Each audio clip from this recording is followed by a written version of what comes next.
What is up, you guys? Welcome back to Tidal Gardens.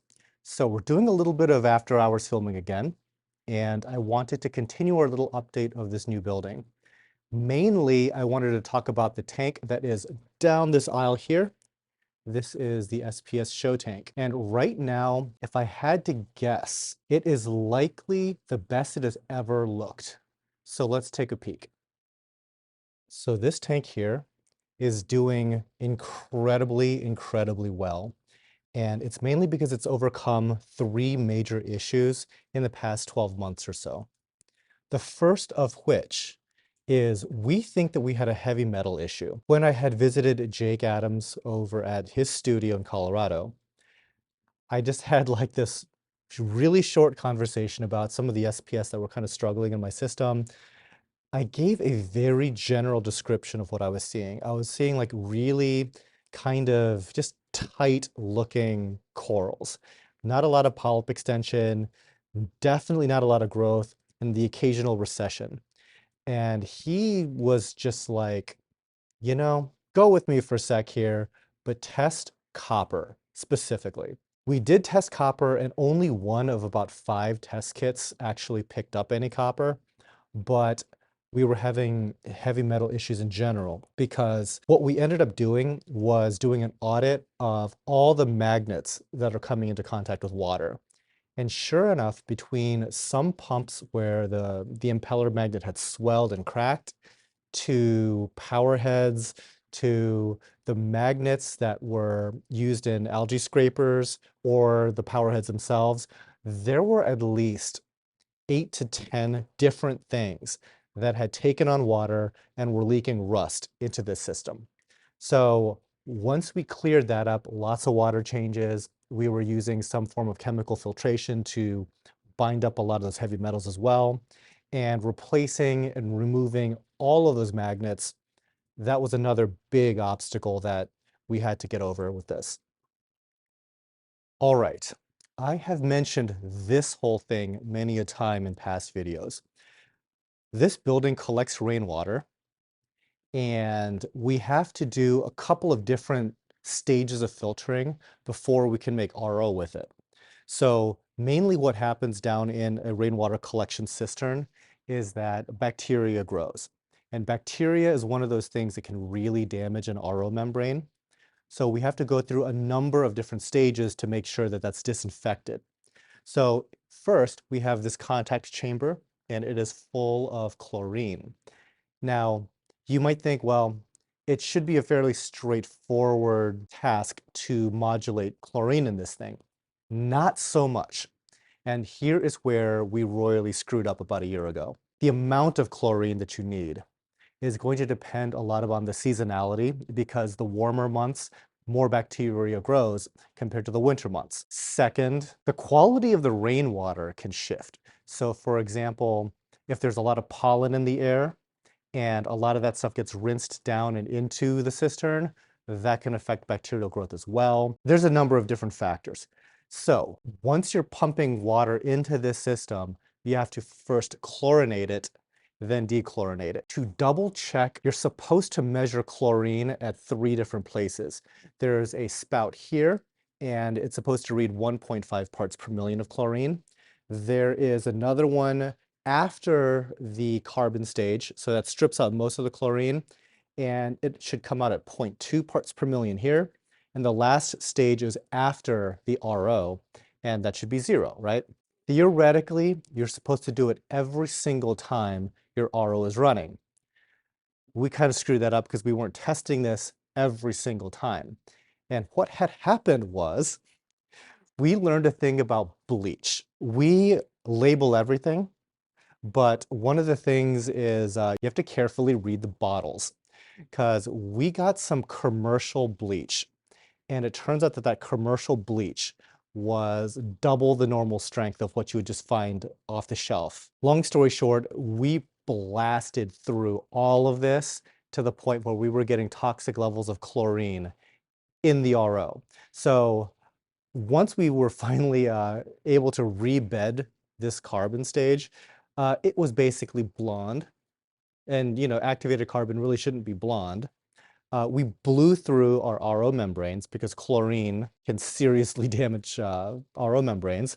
So we had to replace those as well. But long story short, we have to, again, double check the intensity of the concentrate. And the other thing is the chlorine itself degrades over time. So fresher chlorine closer to the manufacture date is going to be more intense than chlorine that's been sitting on the shelf for about 6 months. There's a lot of testing that needs to happen. That testing did not happen. So we were effectively chlorinating all of our tanks for months.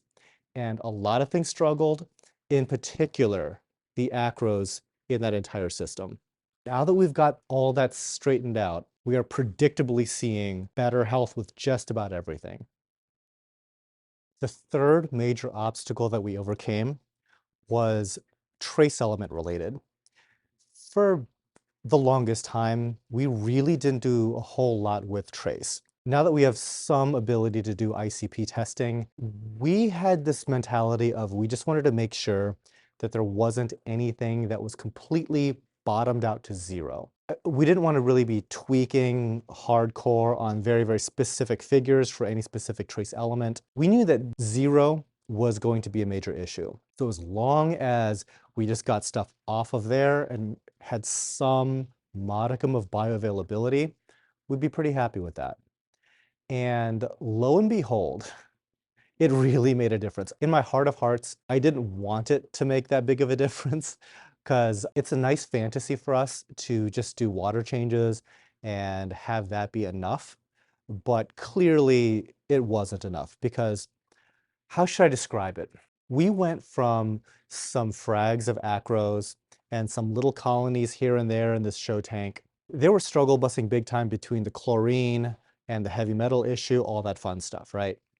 But a lot of the stuff kind of had locked up growth from before we even had those issues. So once we started to do the trace element addition, all of a sudden, everything just exploded in growth. We've got a tank full of these like struggling frags. Can't really sell any of them. We're just going to wait on that, right? They're not healthy enough. And one day we turned and looked, and there are no frags. Every single piece is like a hand-sized colony, which again, we can't sell because that's entirely too big to get into our shipping containers, but a seemingly overnight thing. And the biggest telltale sign that we knew that something was going well was we have these Montipora palawinensis, things like the Kung Pao and the Vino, like those types of things. Anyway, they are historically a slow-growing coral for us. And we had a couple of frags of that in this tank that had done nothing for years, like 2, 3 years, nothing. And now I would say that they've grown 10 times in size in about 4 months. So yeah, I'm going to go ahead and chalk that up to trace element addition.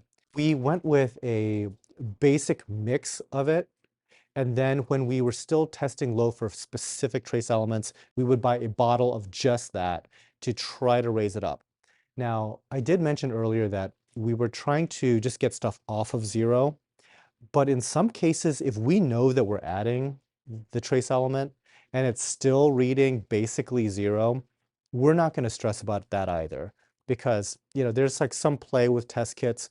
And if I know that I'm adding it in and something is consuming it, fine. I know that I'm adding it. Okay, guys, this is a little bit of a bonus issue. This is unrelated to the 3 big ones that I had laid out, but there was something of an algae issue that was going on here. Generally speaking, algae issues are herbivore issues. Now, you would think that in a tank that has all these tangs, it's got the fox face, all that stuff, and at one time, we probably had 100 to 200 snails. It was kind of hard to keep track. But we still had like this incredibly difficult turf-like algae problem on the rocks, a little mix of Valonia and turf. Now, in the past, we got through like this horrible hair algae ugly stage mainly by using snails. And the snails had done a wonderful job of keeping this entire aquascape clean, the bottom clean, everything clean. So what happened, you might wonder? Long story short, that copper band right there in the corner was the issue. At some point, he decided that, you know what, these snails can be a little bit tasty. And he would just go and just bite their little snail faces to the point where all the snails were just kind of like huddled together and just not move all day. Over time, we would lose snails, and there was just not enough herbivorous activity going on. And the fish alone were not able to keep everything clean. We really did need those snails. So what did we do? We ended up grabbing about a dozen or so tuxedo urchins, and they are doing some serious heavy lifting in this tank because they are able to just munch down all the way down to bare rock. And that is the reset that this tank needed, because once they started to basically mow all that stuff down and just scorch earth whatever they touch, that allowed a lot of the coralline to grow back in and suffocate out the remainder of all that problematic algae. Then on top of that, the fish were able to polish some stuff out. Luckily, unlike the snails, the copper band really doesn't mess with these urchins. So MVP herbivore right now, tuxedo urchins. Real quick, one of the joys that I have making videos like this is that it's kind of like a time capsule when everything was going well, because that is not always the case, guys. Down the road, there might be struggles, but right this second, things are looking wonderful, and it is the time for gratitude and appreciation, just to sit back and just kind of enjoy things while they're nice. All right, guys, that does it for part 2 of this update. Thank you so much for hanging out with me after hours, and I will see you all next time. Happy reefing.